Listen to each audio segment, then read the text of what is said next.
All right, welcome in everybody. Thanks for being here tonight. We got a full crowd, so it's good to see all of you. Today we have Dr. Herb Windom. He is a marine geochemist and emeritus professor here at the Skidaway Institute of Oceanography. He earned his bachelor's degree in geology from Florida State University, a master's in marine geochemistry from the University of California, San Diego, and he got his PhD there as well. So Dr. Windom was SkIO's very first faculty member, and he was the director of the Institute for a little while. So please give a warm welcome to Dr. Herb Windom. Thank you. Well, thanks for all of you coming out. I'm surprised. I mean, it's come to hear an old guy, you know, whatever. So I hope you won't be disappointed. I hope you'll learn something about the Institute, which I've been involved with for the last 60 years, and it's been a pleasure and a delight of my life. So the first question, you want to start with the first question? Yeah, so when Dr. Windom and I were speaking, here you can use this to go through. Oh, that's it. When we were speaking about what we wanted to discuss in this, he was telling me about all these photos. So they've kind of served as the basis for a lot of the stuff we're going to talk about. So you'll see a lot of good photos up there. We'll talk about them all. And as usual, we will have a 20 minutes or so for a question and answer at the end. So you'll all get chances to ask whatever questions you have. But yes, start us off by kind of just giving us an introduction into the beginning of the Institute, how it came to be. Okay, this right here tells a little bit, and I've got a cheat sheet with a little bit more detail in it that I came across later. But it starts off, well, the very important thing, it starts off when the Roebings first came here, because the Roebings came in the 30s, and this place here, on the whole island, at that time there was no infrastructure whatsoever on the island. There was no power out here, no water system, no, even little simple roads, no docks, anything like that. And they had been some in the past, but these are all derelict and gone, and the island pretty much, you know, Branniger had logged the island for a number of years, for a number of decades, for pulpwood, and that was no longer. They were no longer doing that, and they were doing it elsewhere. I'm not really sure about that, but anyway, so that was very important that the Roebings came here. But the thing starts off back in 1964, and I had to look at this because it was the Georgia General Assembly decided they need to get into establish a working group on technology, economic development of technology, what they needed to help the economy of Georgia. And a subgroup of that was for marine science. And that was the Ocean Science Center of the Atlantic, they called it, a very prestigious name. And that was the group that was looking for a place, ideally, to site the NOAA Marine Lab, that was looking for a place on the East Coast to set up shop, to be the important East Coast branch of NOAA, National Oceanographic and Atmospheric Administration. And it was new back then, so they were spreading their wings too. It was not likely it was going to come here. Anybody knows anything about it, they're going to go to Miami. Back then, there weren't that many marine institutes. Scripps, where I did all my graduate work, which is now part of the University of California, San Diego. It was the nucleus of the University of California, San Diego. That was one of the few ones. Duke had a program, Woods Hole had a program, but it was going to go somewhere in the southeast. It was going to go to Miami, which had a program at the time. Anyway, so that group was set up, and they immediately came over to start. One of the key things they had to even talk about that, or even talk about doing marine-related stuff that might draw in industry, where you had to have an oceanographic institute or marine institute. And so they said, well, they decided to have it here. And they had the space and whatever. The big movers and shakers were Laurie Abbott and Henry Levy. Laurie was a lawyer in town, very much involved in politics of the community. Henry was a little bit. He did all the legwork, the hard work, And the people that after the fact that knows about it, they said the causeway and everything should have been named out these two people because they're the ones that made it happen. But they started getting together with trying to get people to establish this center. First thing they had to do is find a director, and they found a guy at University of Florida. No, I'm sorry, Georgia Tech. He was the retiring dean of engineering at Georgia Tech. I'll talk about it a little bit later. Tom Jackson. So he was going to be the acting director, and he was still in Atlanta. And so anyway, they started working on this area here. They got Roving to donate this land, and the Roving parcel is probably about 100 acres. And Union Camp donated another large amount, which ultimately gave to the presumably university system, or for this place here. It wasn't actually a part of the university system then. It was just going to be a Marine Institute here. But it was something around 400 acres totally. When you go to the Y in the road coming here, when you come to the fork in the road, everything from the north of that fork on all the way to Wilmington River to here was part of that. So anyway, that they got the donations, but then they had to get a bridge over here. So there's a lot of finagling to get that bridge. And so there was a donation of additional land by Branniger, by Union Camp, for the park, for the state park. And so the combination of those things, and they had a referendum for the bridge, got the bridge okay to be built. So anyway, the Ocean Science Center was basically established in 1967, was when it was first dubbed, and the bridge was completed about 1971.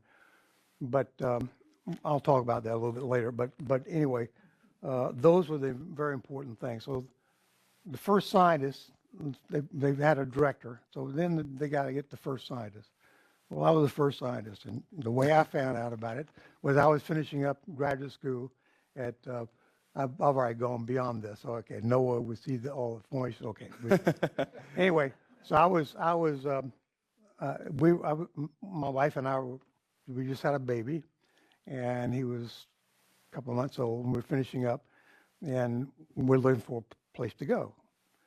And we're from Georgia, from Atlanta, and we wanted to get back to the East Coast. My two offers, firm offers I had out of graduate school, was assistant professorship at University of Hawaii or University of Washington, going further away from.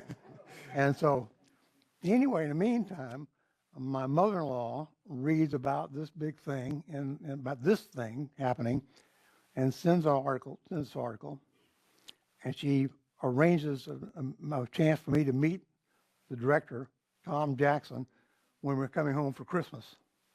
So we came home for Christmas, and I had an appointment to go meet with him. So I meet with him, and again, he's a engineer. He doesn't know squat about marine science. But I got the job on right there, and then he had my resume. But I think they were looking for warm bodies back then. Anybody could walk in, but I didn't care at that point. We were happy to get back to the East Coast with a salary. It was interesting. The salaries of all three of the places, including here, was $11,000 a year. And so $11,000 a year would go a lot better here than it would be in Hawaii or Washington. So anyway, so that got us on the pathway to going here. You have to open that. Yeah, I need a young man. So when you first got here, what were some of your impressions of the place? What did you see? I mean, it had recently been a cattle farm, right? Yeah. Yeah. Let me see if I can bring up the next slides to help me along here. Okay. Well, this is just what I just talking about, the donations of land. Okay. Bridge complete in 1972.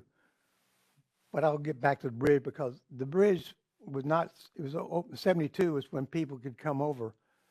But there was the first bridge across here was a drawbridge. People who lived here a while knew that, but they would let us come across the drawbridge to get up to the Institute. So we got across the drawbridge and used the drawbridge much before it was obviously completed in 1972, because we were coming here in 1968, 69. Anyway, so, okay, so we move here, drive across. My brother-in-law came to pick up our son and flew with him back across to my mother-in-law's house. And so we drove across campus with our 1965 Mustang full with everything we had on earth.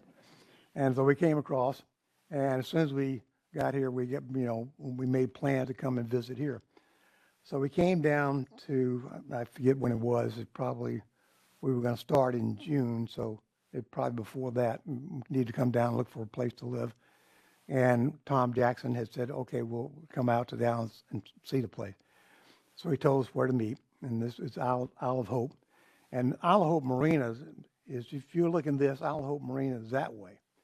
This is the Roebling's place. They had a house on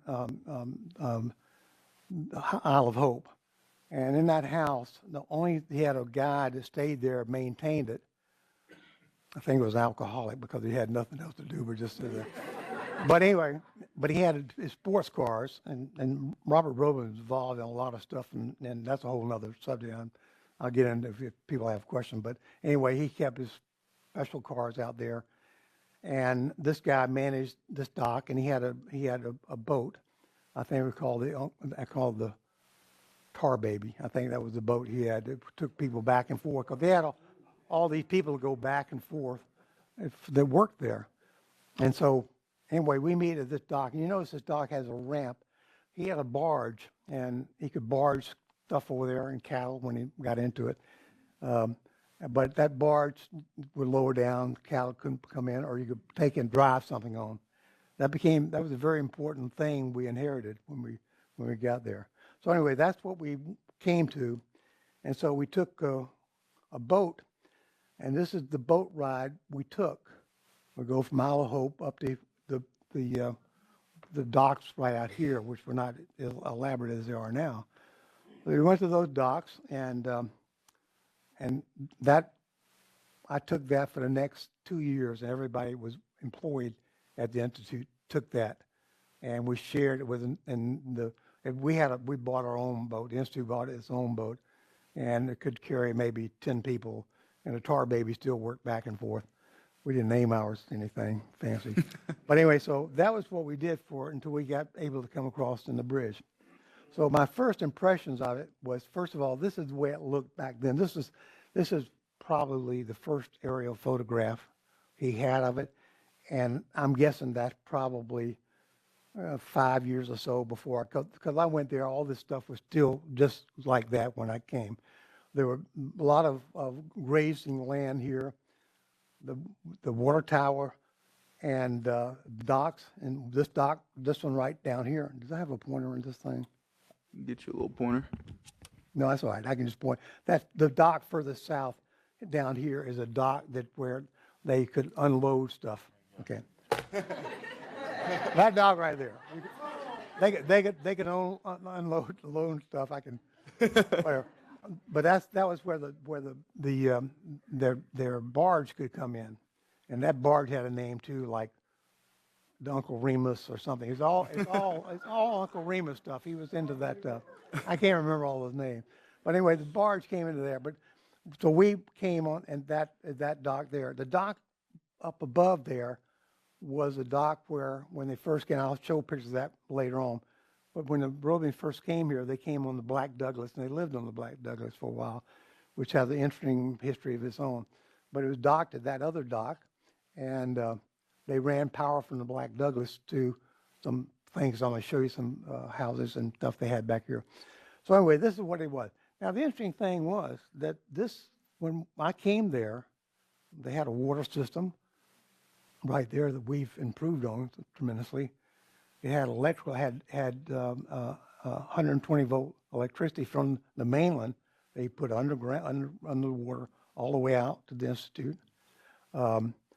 We had a fire system on the Institute, and he had, I mean, in the Roebling plant, he had put fire plugs all around, had a fire wagon. I had not enough time to show all the different things that are around, but that they could pull behind a Jeep, and two people could pump the fire and they had pressure, of course, from the tower as well, but they could pump the water around and take care of it. He was very much concerned about fires.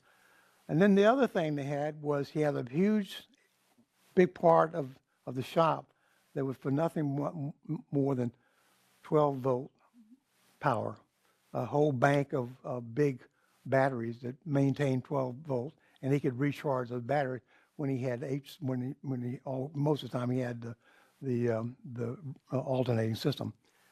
So there's a tremendous amount of infrastructure already there, not to mention now some of the really wonderful little buildings they had there as well, like these. And they had probably about half a dozen of these buildings. They were prefab Sears Roebuck buildings. I had heard about them. I've never seen one, but there were about 3 or 4. We came on the island. We were offered this one here, just to live in. My wife vetoed that immediately. I was a little child, so we were going to live there. So I was going to go back and forth. But anyway, so he had a bunch of these places, and they've all been demolished now. And I think they're all, we used them all. We had some guys, like we had marine geologists have an office there. They loved the old antiquated stuff and whatever. So they were useful, but the ones that weren't ultimately got torn down and gotten rid of. Forget what technology I have here. This was another interesting. You can see the power lines. You had power lines all around the island. The main power came in from the mainland. This is his office. He had a secretary that came to the island several times. I don't think she came every day, but she came several times a week. And then he must have had the boat go back and forth. I think David Doddridge was a great old guy that worked for him that we've knew him in our church. But they even got the mail and put the mail here so he could come and have some semblance of normal life to go check the mail, he and his wife. So that was one interesting thing. That one of the people, one of the later members of the faculty, they were going to get rid of it, just destroy it. He said, I want it. So he had it trucked off the island to put it in the back of his house I don't know whether it's still there or not. He's not there, but that might still be there.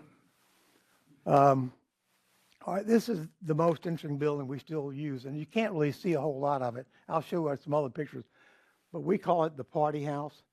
It's a big, you'll see better pictures of it, but this right here was sort of a kitchen. The Roeblings lived in that one. They lost their boat, and I'll get into that when we talk about the boat. But they had to give up their boat during the Second World War. It was used for a coastal patrol boat.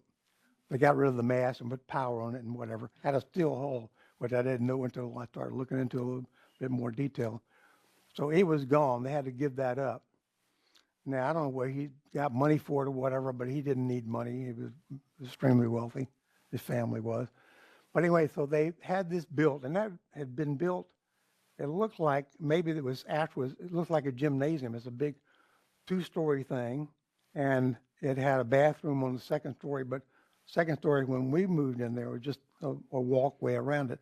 It had like a basketball court in there. And so it was argued that that was a place for his kids to work out and have some exercise and whatever. This thing over here, you can't really see. It has a big chimney. That was a furnace where he could maintain steam power, steam heat for that building and another one that was close to that, which was called the schoolhouse. And the schoolhouse, presumably where a teacher came over, I don't know how many times a week, to teach the kids, to tutor them, whatever. And that for a year or two, was my lab. I converted it, and that was kind of interesting because you had to go down. It was a wooden floor, so if you have a balance, you're measuring weights of stuff. you have to go down and put a thing into the ground so it's not, when somebody walks, it's not, bouncing around. But anyway, we lived with all that stuff in the beginning. But this was the place to cook. I'll bring it up when we have another picture. But anyway, the steam heating stuff was taken out, and the inside of that main building was I think it was already gutted. But we moved in there. My first office was in that building. I think mine and Jim Andrew were the first two had offices there, and then we had the director, and they had a business officer and a guy, some other people to help with administration. They all stayed in there for probably the first year. I wrote my first proposal there, and that back where you had typewriters, you had a person had to type it, and you had to and a lot of snowpake and retype it. And we had one lady, was bless her heart, she would type right off the page, and so the line would be kind of half on and half off at the end. And I said, you got to click. So I get the thing back, and it was snowpaked, and I pick up the leaf, the paper, and it hang down from all the snowpake in the bottom. But we lived with it and got by with it for the time we had. So anyway, we'll get back to that building. This is the most interesting one here. This was the stable. I mean, it's really a show stable. It's circular. You can't see inside there. It's a place where a little cabin here where people that help with the cattle. It was a Black Angus cattle ranch.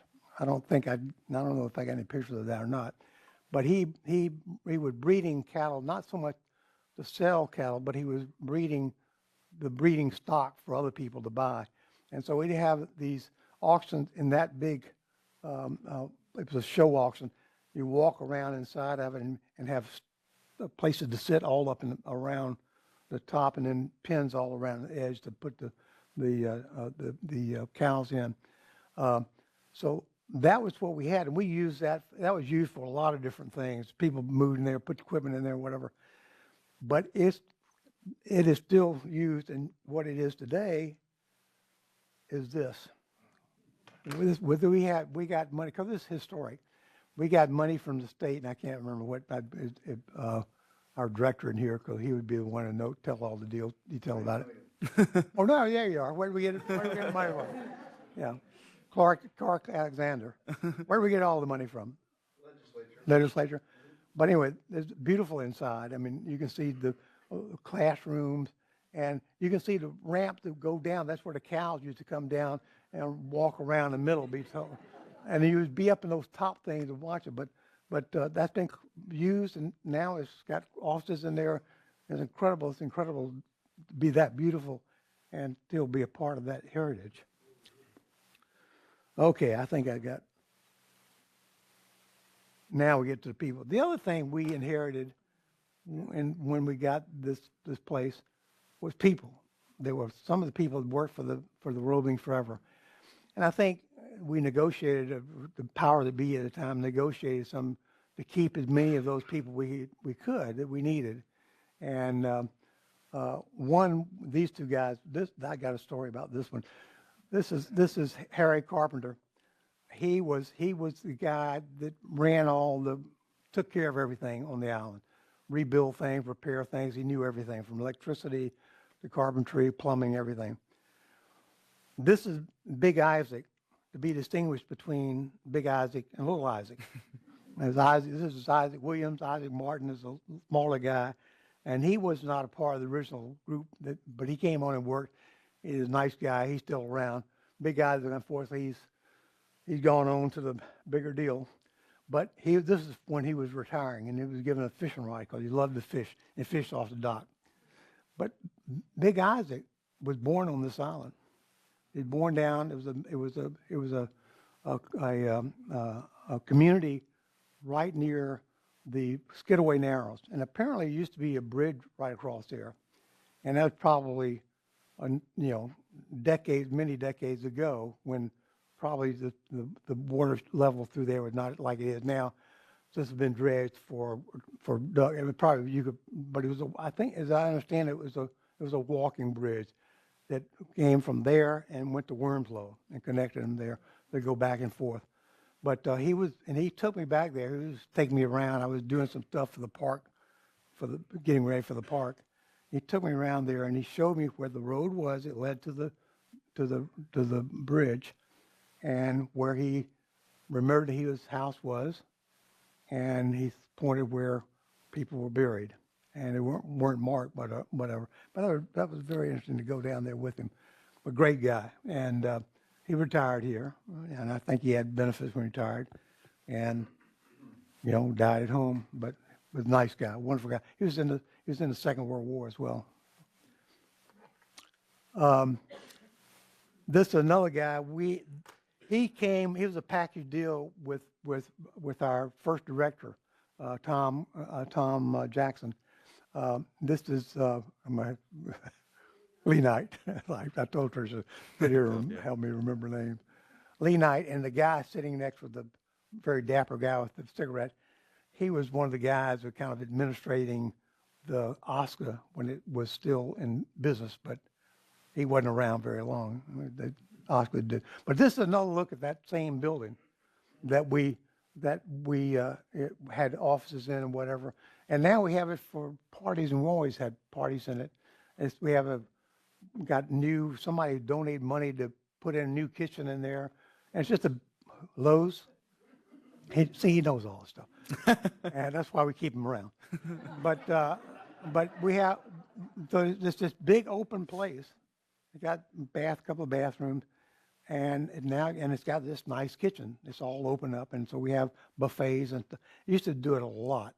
We've gotten away from that a little bit, but it's a good place to get together because we were scattered out and we weren't around. And we did that actually with the Marine Extension Center. We're much closer, but now Marine Extension Center there, and we're here, and we don't get together like we used to. So, and the other thing is there was a swimming pool here, and if you go this way, you go right to the dock where the Black Douglas was docked, and that's where they came back, and this was for them to enjoy. There was 2 seats over there. They're called the hurricane chairs for the Mrs. and Mr. and Mrs. Roebling, and we always said they had a place between them. We put a big piece of wood between them, so if a hurricane came, they wouldn't be blown away. But I think we used a lot of imagination. But this was used for a long time. Finally, I think they shut it off. But they had a water level thing. It was, this, like I said, it had great infrastructure when it came. Okay, bound to be to another subject. Okay, the early days. All right, the early days when we had Tom Jackson, that's that guy there, and the guy I met with, really nice guy. But as I said, didn't know squat about marine science. And then this is Mr. Roebling.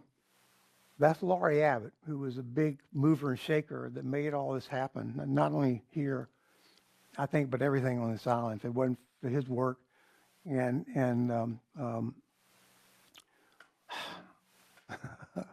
Henry Levy, I'm glad you got right. We wouldn't have this bridge over here, and this wouldn't have been able to be developed.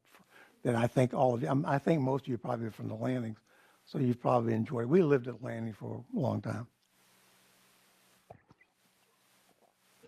So anyway, and these people were members of the OSCA Commission back then, and I'm sure Roebling was giving them the tour and telling them what a good deal they got and whatever. So, but Tom was the first guy, and he was appointed as interim while they would, they knew he wanted to retire. He had his time with the university system. In fact, he bragged about he had met his obligation time-wise to military retirement, to private enterprise retirement, and for the university system. So he had 3 retirement deals. And when he left, I think he died about 2 years after that. But I guess his wife was left pretty well off. But he's a nice guy. So he was appointed, and he was here for from 2 years about. I think he was about 2 to 3 years. In that time, the other people came by. And see if I got what I have on the next slide. Okay, that's the next director. But during those few years, it was just a few of us. It was myself. One of his graduate students came down, was an engineer too, with the idea, I guess they put him on payroll, but see if he could find any engineering, marine engineering to do, but I think that worked out. And so he left. And then Jim Andrews was another one from the University of Georgia. His PhD was in animal nutrition and stuff. So he started a big aquaculture program. And it was a big deal. And he actually used that barn for part of the stuff. In fact, his #1 gal technician and co-owner of a business he started is right there. But anyway, I think after a few years of doing that, he learned a lot about water quality and he had to do so many analyses and stuff. But I think he realized that aquaculture and marine culture was not going to be a big deal. And so he opened up a commercial laboratory, which was gangbusters. And so when did you guys sell it?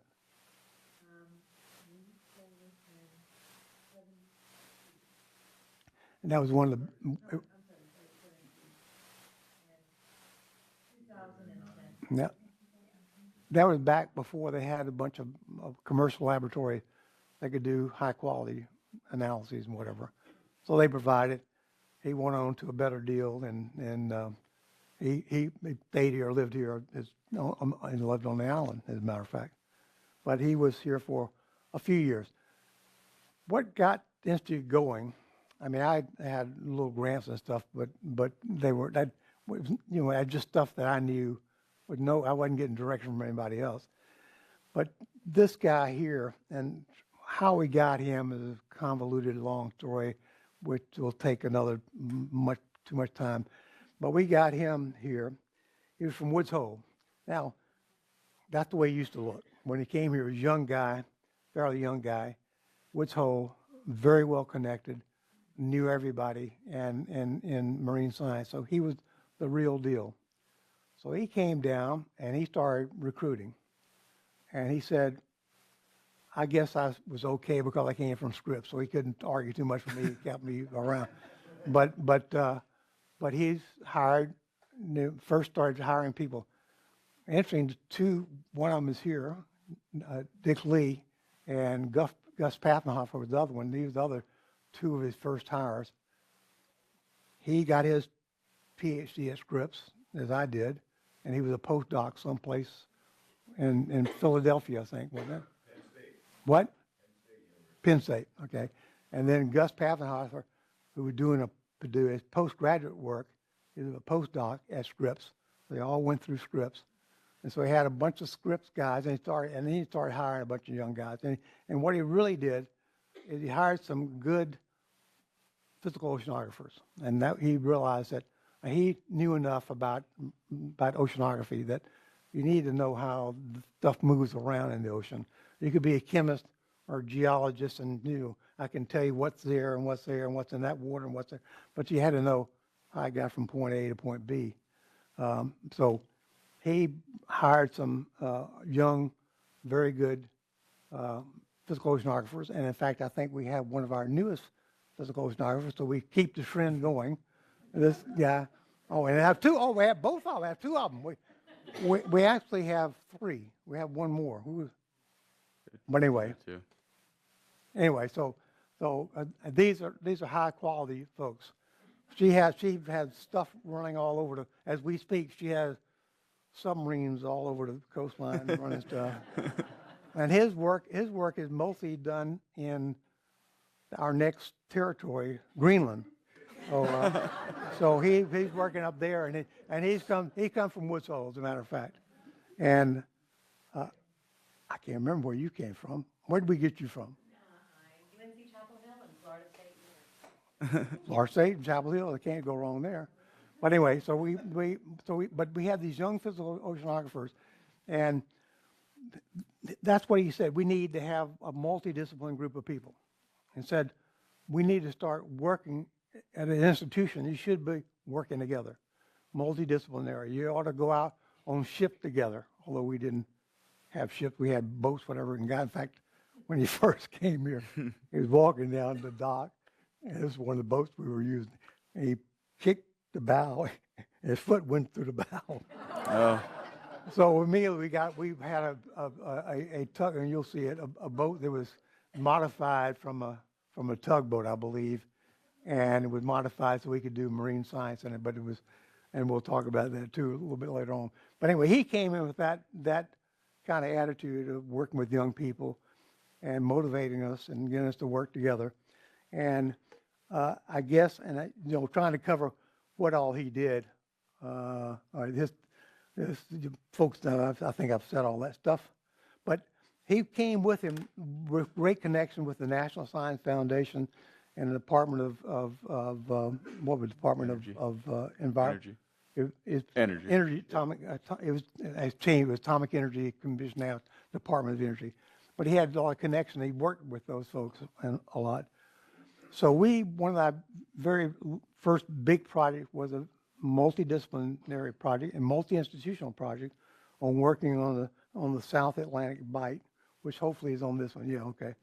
I can't give a figure that I have that sort of consolidates what the South Atlantic Bight is that would make sense to you guys, but you would recognize the coastline of Florida to actually to North Carolina. That's called the South Atlantic Bight, that whole area. So big, broad continental shelf, which you can see the contour lines. But what we first started finding out, we wouldn't have known this without having physical oceanography working with us, and we're still learning about it by having these submarines wandering around out there and getting stuff. And then we also just got one of our other scientists just got a grant to put an instrument on our research vessel that monitors, I forget how many different things it monitors as it's underway. It's all kind of crazy stuff. Stuff we had to go and pull a bucket up and get the sample and take it to the lab. Now it's just done automatically. Too easy now. That's the problem. But anyway, so we started understanding stuff that nobody knew anything about, like these eddies. That's just one thing I came across. These Gulf Stream eddies. The Gulf Stream is going up here, and these eddies spin off, and they cause. And I'll ask the physical oceanographers not to correct me too much. It causes upwelling onto of water from much deeper, that's colder, nutrient rich, and it actually main thing. A big part. You're all right. Too many tubes.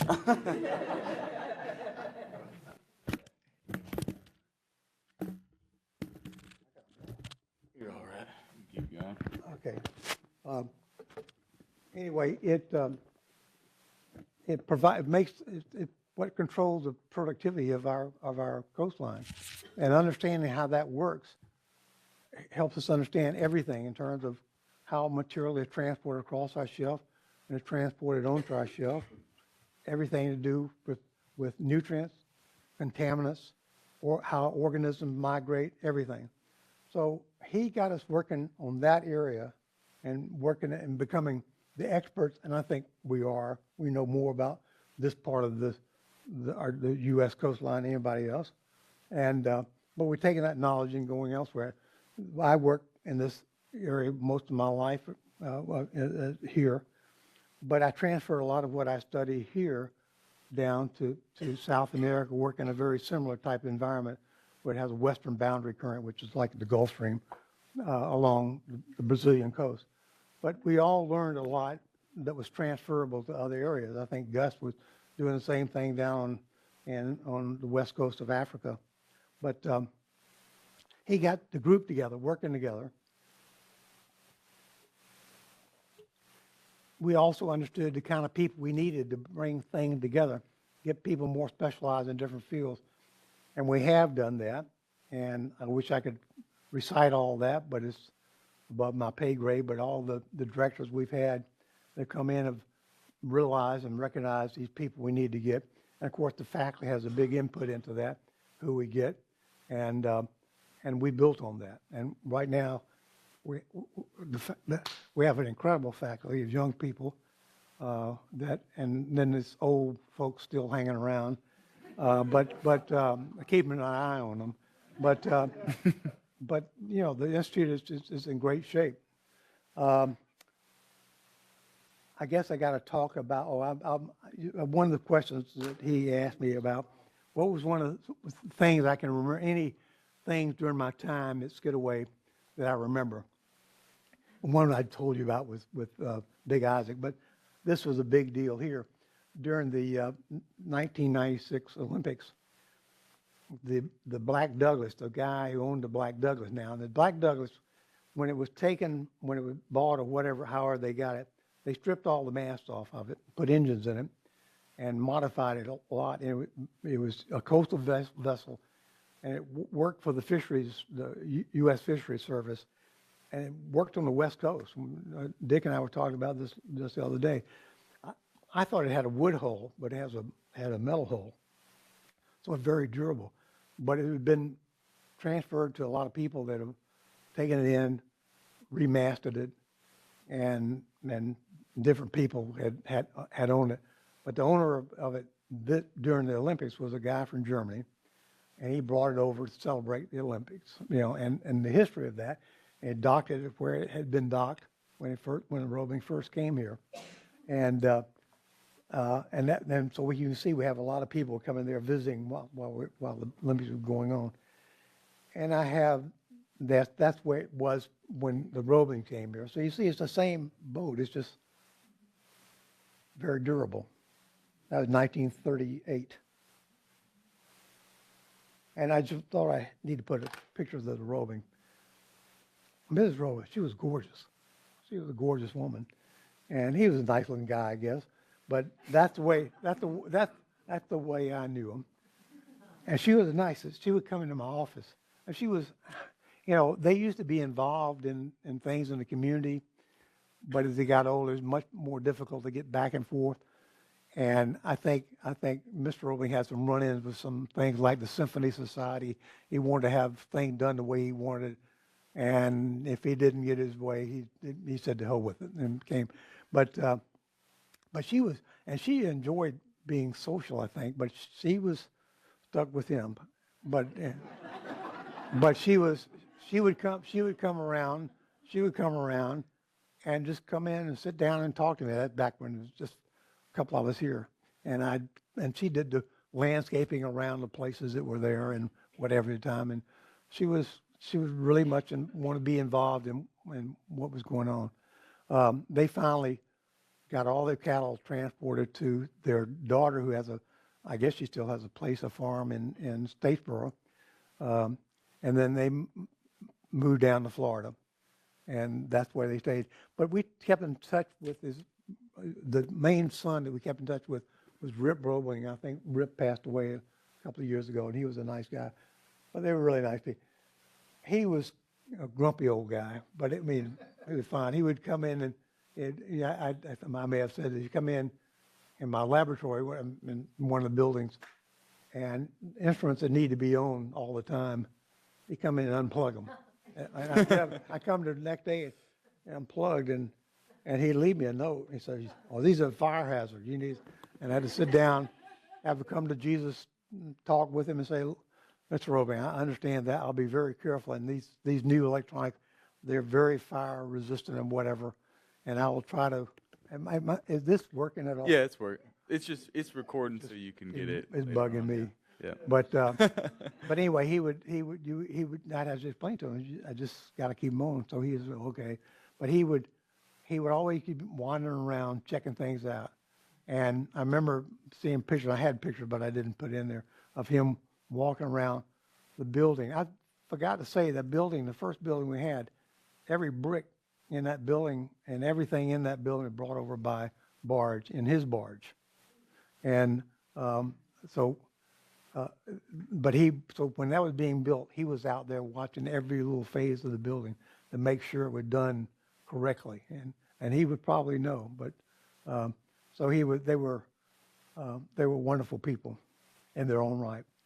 So I think that's basically, I guess. Well, I wanted to ask you a little bit about your time as director, because you were the director after Menzel, and Yeah, okay. what your big accomplishment was during that time, what you thought Well, of.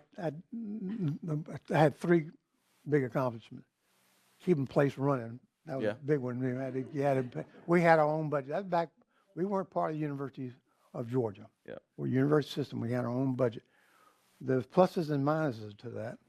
One plus was that we got to keep all of our overhead, and we could do with it as we saw fit.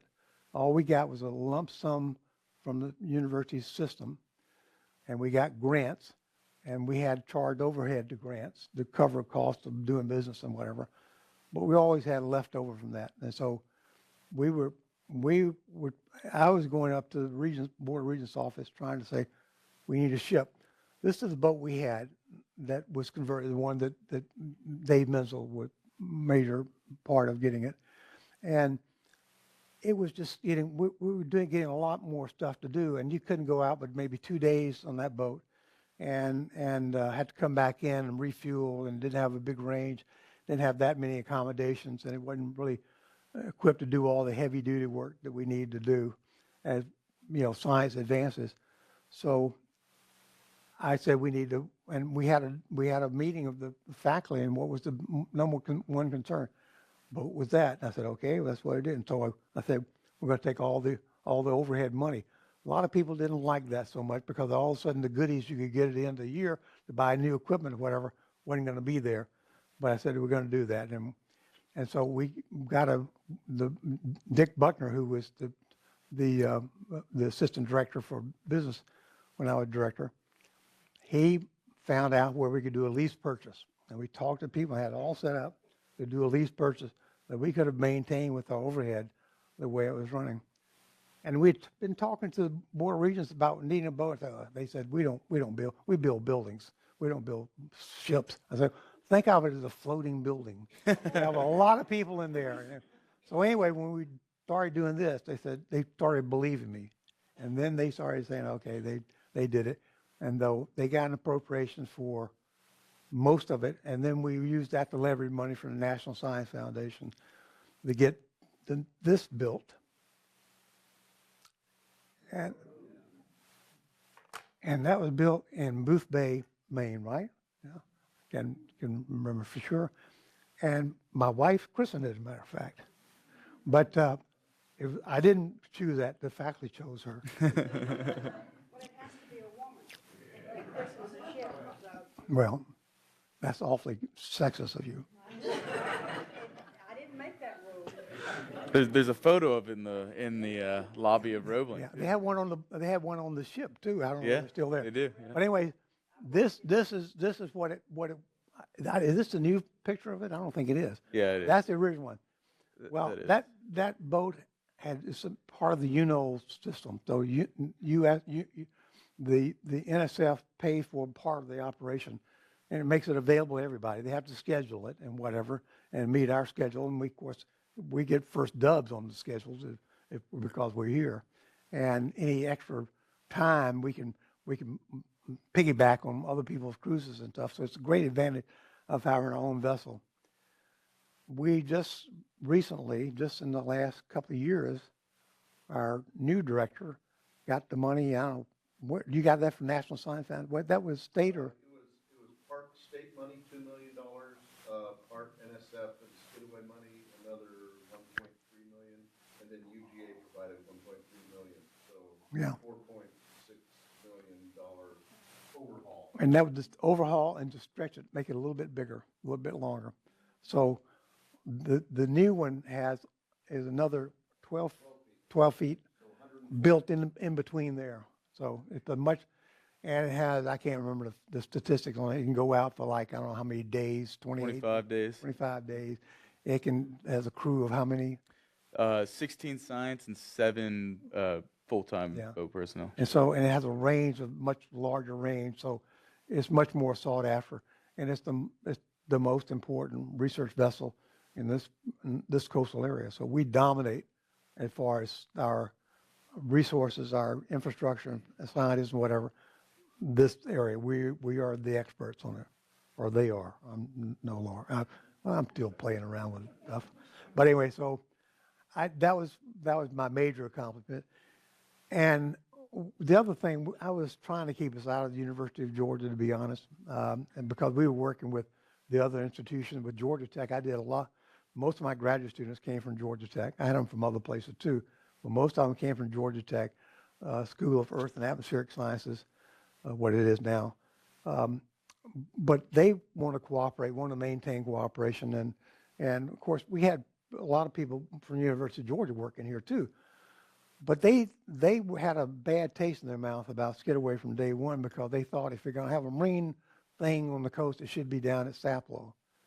But it doesn't have access that you have here. It doesn't have all the other stuff. So that's sort of a little, I think, I'm speaking totally personal. It's not institute, it's my view, that caused a little bit of a barrier between us being able to develop together. And I was afraid that if we were in the university system, University of Georgia, now we have to go, all the overhead and everything is handled totally different way. And salaries and promotions and all much larger deal. I was afraid we would not be able to get the money to build that ship. But apparently we're much better terms now. We got a much better guy doing it. The only other thing I did that I was proud of a couple of times is we had, and this was something else we could do as being independent more or less. We had looking for, I think it was a organic geochemist, I believe. I can't remember now. And we had two outstanding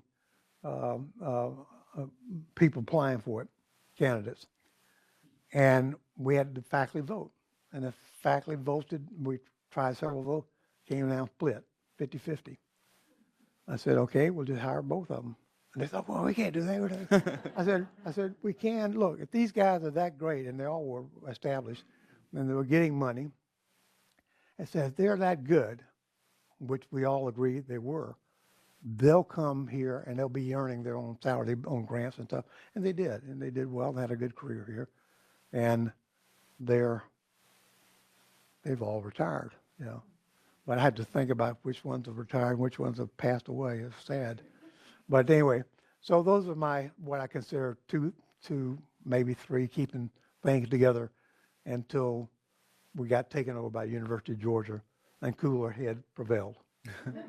So. Well, we do have like 10 minutes, so I want to give everyone here a chance to ask Dr. Windom a question or two. So if any of you have any questions, please feel free to ask. We'll take a couple of them.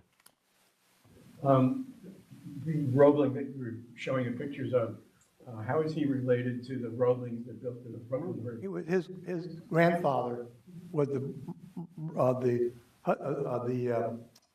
main bridge, but his must have been a great-grandfather, I think was John Roebling, who was the one who invented the wiring of the suspension bridge and built the first suspension bridge by that method over in like Ohio or someplace, I can't remember. Yeah, and then his son, they could have used him. It was one big bridge. But then his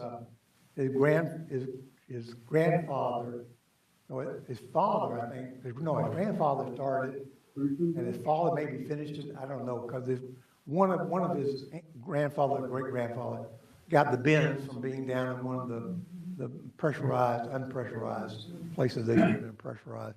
But so no, that's the Roebling family, and they're still in business making Roebling wire, I guess, and every suspension bridge you've probably seen around almost everywhere, that technique where they take, instead of having one big steel bar going up that's not flexible, you have a bunch of individual wires about big around, maybe bigger, that are wrapped around, braided, and they have flex and they have string, and that's what you need for a suspension bridge. So before that technology would develop, you weren't building big suspension bridges. Here, before we get to the next question, you can take it off. Oh, good. We'll turn the room mics on so we can hear what you all have to say as well. Next question. I think it's interesting why the Roeblings moved here. road here because of the kidnapping of the, Lindbergh. and that was all in New Jersey, and that's where they were from, they just want to get away from that. Catherine, you had a question? Did you raise your hand? No, I. I don't think I realized that the Savannah could be used by other organizations. Yeah. Can you talk about that a little bit? Yeah, anybody that has money. Or grant, they have to have NSF, I guess they could probably, they go down on the high. Yeah, it's, the day rate is $14,000 a day.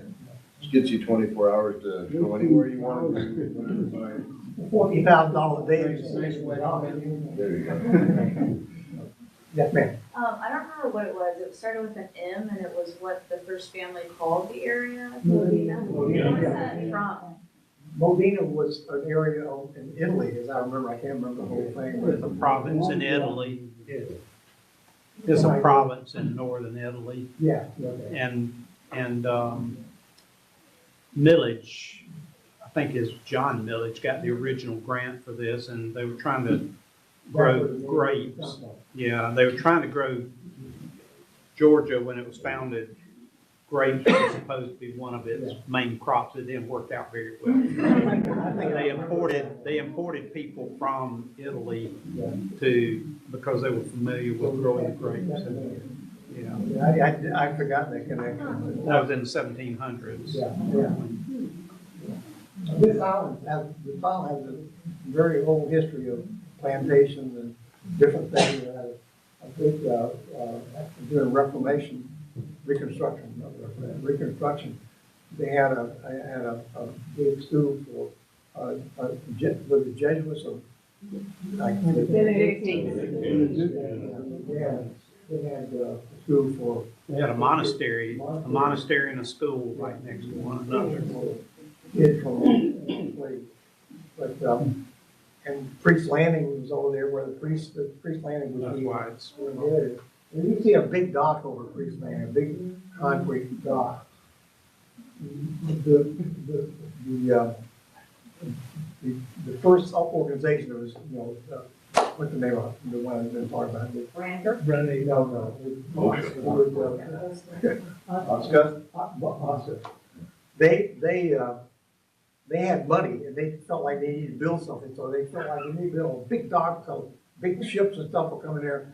And they're going over there where it really is not very useful. Just sat there, and some people in Georgia, is anybody using it now? No, and in fact, it was built in 1975 with a 50-year design life. Guess where we are now?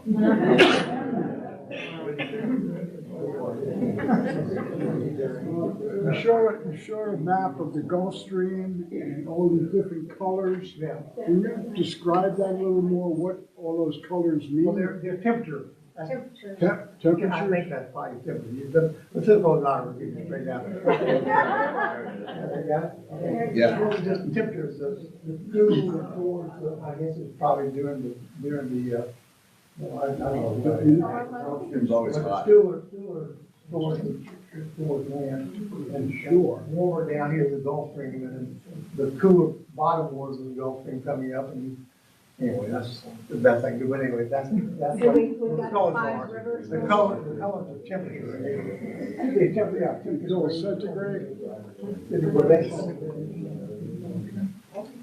Got another question or two? Or Are any of the Roeblings still around this area, and do they have anything to do with the institute, the Roebling family? I don't, well, it used to be, what was this Rolling lived in Haversham Wood. I think he died.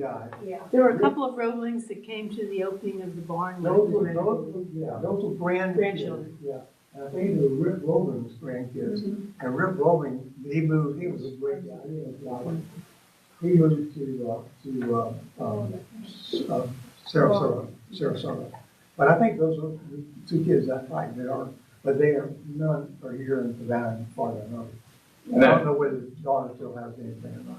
yeah, and that barn construction was in 2019. One more question, or we can wrap up now.